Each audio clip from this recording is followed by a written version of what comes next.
નમસ્કાર મિત્રો, આજના સમાચારમાં તમારું સ્વાગત છે।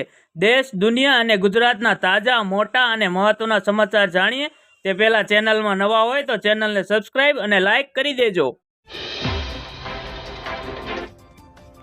આગળના મહત્વના સમાચારની વાત કરીએ તો વડોદરા હરણી બોટ દુર્ઘટના બાદ અમદાવાદ ડીવીઓ હવે એક્શનમાં આવ્યા છે, જેમાં પ્રવાસ દરમિયાન વિદ્યાર્થીઓ સાથે કોઈ અનિચ્છનીય બનાવ ન બને તે માટે જિલ્લા શિક્ષણાધિકારી દ્વારા 27 નિયમો બનાવવામાં આવ્યા છે।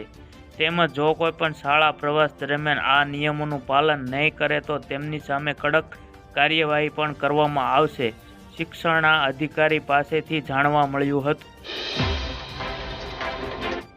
આગળના મહત્વના સમાચારની વાત કરીએ તો ગુજરાતની 4 રાજ્યસભાની બેઠકો માટે 27 ફેબ્રુઆરીએ ચૂંટણી યોજાનાર છે।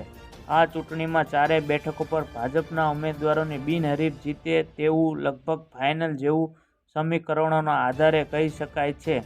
હાલની 4 બેઠકોમાંથી 2 કોંગ્રેસ જ્યારે 2 બેઠકો ભાજપ પાસે છે। વર્તમાન ચૂંટણીના સમીકરણો મુજબ 36 વોટ સાથે 1 બેઠક પર જીત થાય છે, ત્યારે ગુજરાત રાજ્યસભાની 4 બેઠકો માટે ભાજપ 14 ફેબ્રુઆરીએ ઉમેદવારોના નામ જાહેર કરે તેવી શક્યતાઓ સેવાઈ રહી છે।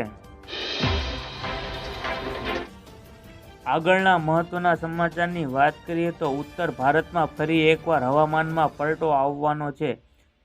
જ્યારે દિવસે હજુ તડકો છે ત્યારે આગામી દિવસોમાં વરસાદની ચેતવણી જાહેર કરવામાં આવી છે। દક્ષિણ પૂર્વ યુપીમાં આવતીકાલથી 3 દિવસ હળવા વરસાદનું એલર્ટ જાહેર કરવામાં આવ્યું છે।